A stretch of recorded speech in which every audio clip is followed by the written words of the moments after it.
పంచాయతీ ఎన్నికలంటే పల్లెకు పండగ, సమస్యలు తీర్చే నాయకుడిని ఎన్నుకునే గొప్ప అవకాశం. కానీ నేడు తెలంగాణ పల్లెల్లో సీన్ మారింది. అంగట్లో సర్కుల సర్పంచ్ పదవులను బేరానికి పెడుతున్నారు. ఎవరు ఎక్కువ ఇస్తే వారికే పదవి అంటూ ప్రజాస్వామ్యాన్ని నడి రోడ్డుపై వేలం వేస్తున్నారు.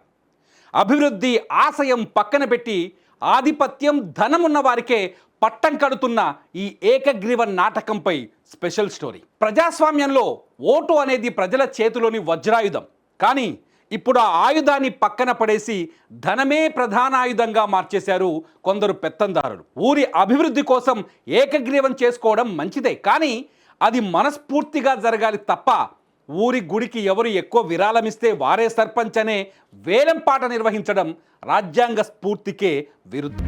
లక్షలు కోట్లు పోసి సర్పంచ్ పదవి కొనుక్కున్న వ్యక్తి రేపు గెలిచాక ఊరుని బాగు చేస్తాడా, లేక తాను పెట్టిన పెట్టుబడిని వెనక్కి లాగుతాడా అన్నది సామాన్యుడి ప్రశ్న. వేలంపాటలో గెలిచిన వాడు ప్రజలకు జవాబుదారీగా ఉండడు, తన జేబుకు మాత్రమే జవాబుదారీగా ఉంటాడు. ఇది అంతిమంగా గ్రామాభివృద్ధికే గొడ్డలి పెట్టు.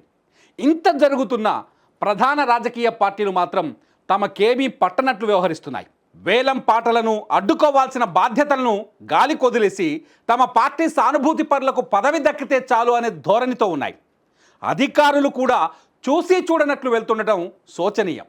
బయట మైకులు పట్టుకొని యువత రాజకీయాల్లోకి రావాలి, మార్పు తేవాలి, గ్రామ దోపిడీని అడ్డుకోవాలి అని ప్రగల్భాలు పలికే నాయకుల ఇలాకాల్లో కూడా సర్పంచ్ పదవులకు వేలంపాటలు జరుగుతున్నాయి. కళ్ళ ముందే ప్రజాస్వామ్యం కూని అవుతుంటే నోరు మెదపలేకపోతున్నారు. చాలామంది మాటలు కోటలు దాటుతున్నా చేతలు గడప దాటం లేదని ఓటర్లు గుసగుసలాడుతున్నారు.